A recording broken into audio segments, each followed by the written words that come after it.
Hey everyone, welcome back to Dan91's garage. Good news, the replacement turbo's arrived, brand new TD04 unit from Maxpeedingrods. It's over there on the bench. Let's just dive straight into it, see what 120 quid buys you nowadays. It's a TD04l 13T-6, which is the same one that they use on the Subaru Impreza WRXs, but obviously not STIs. Bought directly from the manufacturer themselves. It cost 120 quid delivered, which is stupidly cheap for a brand new turbo. Obviously it is manufactured in the Far East, Hong Kong, or made in China, and distributed apparently from their UK warehouse. That's the part number, TD04 49377-04300. That's the original part number you'll find on the Subaru, sort of on the Subaru compressor housings of the legit ones. And yeah, that's not written on this. This is apparently the serial number of the turbo. I've already been in here and it does not match the serial number on the turbo, so that's just the serial number for the box, I guess. So yeah, there we go. Packaging, yeah, that's the turbo decided to try and burst its way out of the box on the way here. It didn't have any outer, it just had the address label, so slapped on the outside of that. So yeah, everyone kind of knew what this was in the post. Something from Maxpeedingrods anyway. So yeah, there we go. We'll carry on. Customer service card. I don't really don't really like unboxing videos too much, so we'll just whip through this. But yeah, that's what you get with it. The warranty card, I've already ripped out and thrown it in the bin because we're not going to be needing that in about 10 minutes. So comes with that. Came with some gaskets and obviously an extra bit of vac hose to go from the wastegate actuator. I must go off to some sort of bleed solenoid. So that's cool. It's quite nice that they sort of include those, you know. And then, as you can see from the packaging, there isn't enough of it. So that's the reason this heavy lump of sort of metal was allowed to roam around free in the box as it tumbled its way through the delivery system. And as we can see, you've got at least sort of 50, 60, 75 mil. They did see the frustrating thing is they got so close to getting it right, and you've got a nice bit of bag there with some expandy foam in it. So they've obviously sort of put those in there, did that, but they just didn't put enough foam in it. If that foam would have been sort of double the size on the bottom one and the top one, and actually sort of managed to sort of mold itself around the turbo, it would have worked. But whoever was in charge of the sort of foam gun that day obviously had a bit of a day off. And yeah, that's one of the sort of protector pads. I do apologise for the noise. It's really windy, and that is my garage door rattling like the proverbial what's name. So yeah, it's in a bag. So that's something, saves all the crap going in it. So whip that out, and in the bottom of it, you can see how beat to absolute hell it is in here, where the turbo's just been rattling around, and it's there, sort of tried to jump out of the box. If they'd have got the packaging right, there wouldn't have been any reason to complain about the problems that's caused. So that's the thing. So then we're on to the actual turbo itself. Comes in a bag. It was cable tied, so I've taken that off.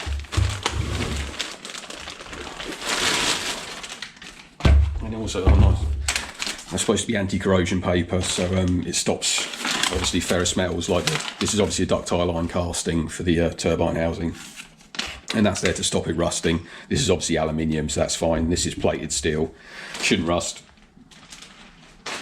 and it hasn't. But what it has done is, where this has been rolling around in the box, it happened on the last turbo as well. If you remember the old video I put up, the same thing happened. It was poorly packaged, and the first thing that happens is it lands on this part of the actuator, which bends this sort of pressure port or nipple or whatever you want to call it.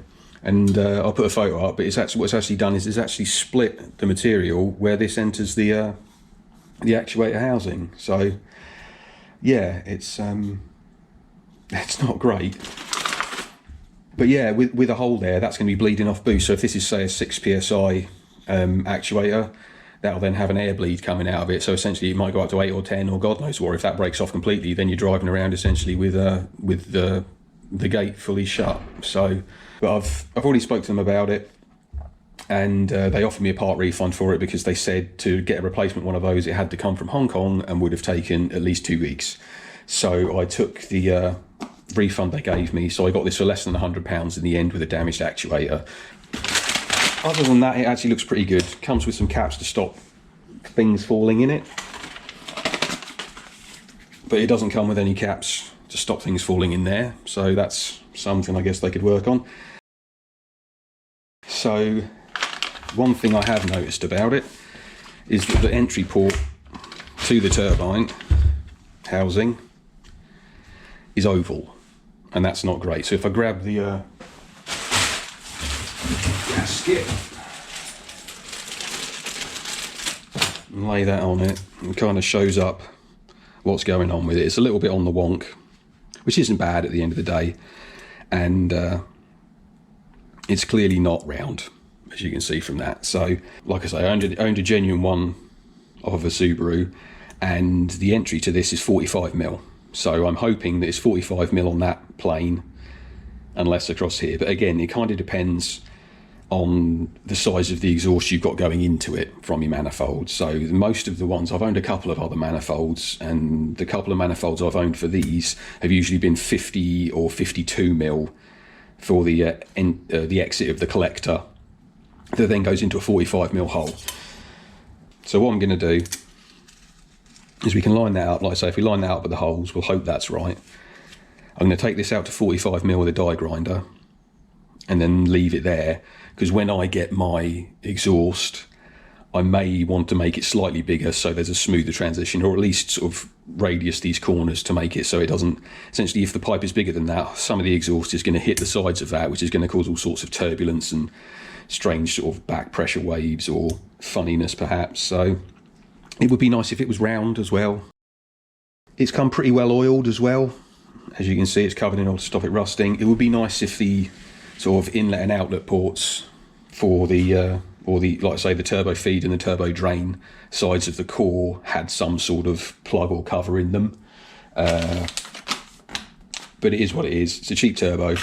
It does have the water blanking plugs on one side, and then it has obviously the in and out for the water on the other side. I'm guessing if you wanted to feed it from the other side of the core, you could just swap those plugs over, or maybe one on one if you wanted one in and one out or something. I don't know. It appears to be through holes for the cooling of that, which they block off on two sides. So we'll whip the knackered actuator off. I haven't actually checked underneath the penny yet. I need to see how big the actual wastegate hole or path is, because that might need to be opened out again. But if I'm going with an external wastegate manifold, I'm going to weld this shut anyway, so it won't matter. Not going to make that decision today. Basically what I think I'm going to do, get the turbine housing off. It's got a few biffs on it as well, but it's not too bad. Should seal. It's outside the size of the seal. There's a bit of a dent in there, but that's outside the where it's going to seal. These again, because the turbo was roaming free, it managed to beat the crap out of these as well, which are only a single piece as well. I hope you can get laminated or multi-layer steel ones like you can the original ones for the Toyota CT9, and those work really well and last for ages. These tiny pieces of crap have a bit of a bad reputation, but probably better than the tin foil with a bit of biscuit in between them. Those gaskets don't last 5 minutes, but they are good at sealing up where you've got some unevenness. So we'll see what happens. But yeah, that again, all of this could have been avoided if they'd have put the right amount of foam packing in. But you know, for the price it is, you can't really argue. The rest of it seems okay. It spins okay. There isn't any excessive play or anything. It doesn't touch the sides when you spin it round, so that's a good start. Again, it's, you never know, it might be full of axle grease in there, but we never know. It's a traditional wheel. It's cast 6+6, so 6 full height and 6 half height, and the turbine from memory is 12. 2, 4, 6, 8, 10, 12. Yep, 12. So there we are. Maxpeedingrods TD04l for a Subaru. There are some other choices as well. I wanted to buy a new turbo because trying to take apart some of the older turbos, they were a bit iffy. Again, when you try and split this off and take the turbine housing off the central cartridge, if you don't get it off quite right, it only comes off straight really, and if it's baked and rusted on there, it's difficult. And when you're getting it off, there is a possibility that you might, if you do it wrong, you may damage the turbine wheel. So I figured this has got the best chance of coming apart and going back together, and for all the fun we're going to have porting that out. But half of my brain said, well, leave as is, it'll probably be fine. And then the other half of my brain said, well, we didn't buy a grinder for nothing, so I'm going to port it and see what happens. So we'll go with that, which leads us on to the next purchase, which is a Katsu grinder.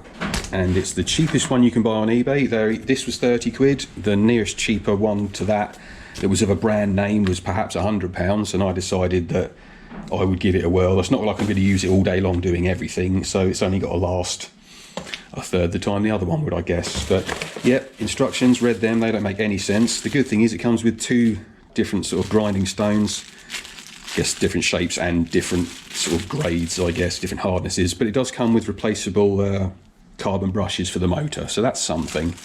You need two spanners to lock the chuck on this one. There's no sort of built-in button to hold it, so you could do it easily, so you kind of do have to hold the tool itself and then tighten it up, but there you go. And that's the thing itself. Reasonable packaging. Like I said, the good thing is the spindle of it's already slightly corroded, so don't have to worry about it going rusty in the garage, because it's already rusty when it comes.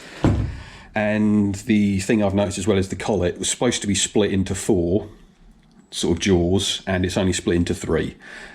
So we'll have to see if that centralises itself okay, or if it ends up being a bit of a egg whisk. But I'll give that a whirl and just check it out, because the last thing I want to do is have something flapping around here and I just mash the crap out of the turbo doing it. There's no point doing that. So there you go. Yeah, should be fun. We'll see how much that vibrates and if it's even remotely concentric when we get it. So that's that. So time to take the turbo apart. So blunt screwdriver to take the where did that clip go off? Yeah, behaved itself. And then as we pop that, oh, there we go. These look like a 13. Yeah. Oh yeah, there you go.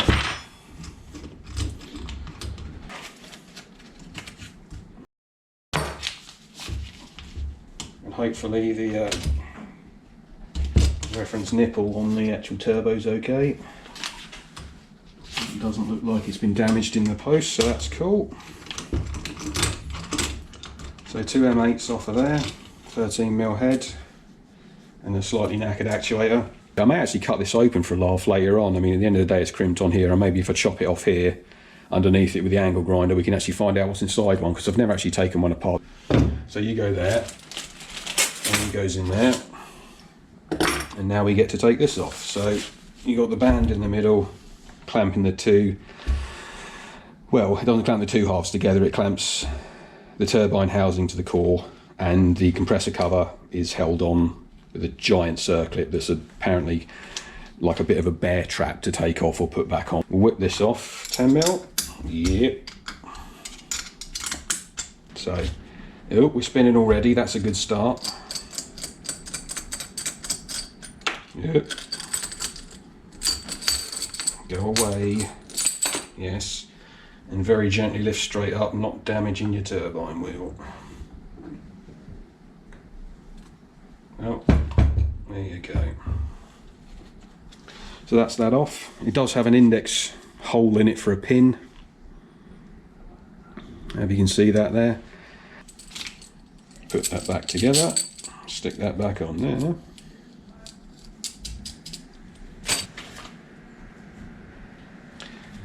So like I said, you can see there where it's been ground down to obviously balance this up once it's been spun. So it's been balanced on there, and I did look at the compressor wheel as well, and the sort of the boss for the central axle of that, that's also got some grinding marks on it, so it does look to have been balanced as well. It does say they're all balanced, but it's always worth a check. Well, that's off now, so thankfully the wastegate looks pretty good. There's a little tag there I'll take out, but that's not too bad. It's actually pretty reasonable size. I mean, Jesus, it's a good thumb size, that is. What's that, 25? Yeah, probably. About 25mm diameter, so that's pretty good. It all looks pretty reasonable, to be honest with you. I'm quite happy with that, so I think I might have to degrease it though, sort that out, and then drop a piece of foam or something down here to block it off so the worst of it doesn't go in there, and then we'll grind it out basically. All that will be coming up on the next episode of Dan91's Garage. Don't forget to like and subscribe, hit the notification button, that way you don't miss out. Thanks for watching, and I'll see you on the next one.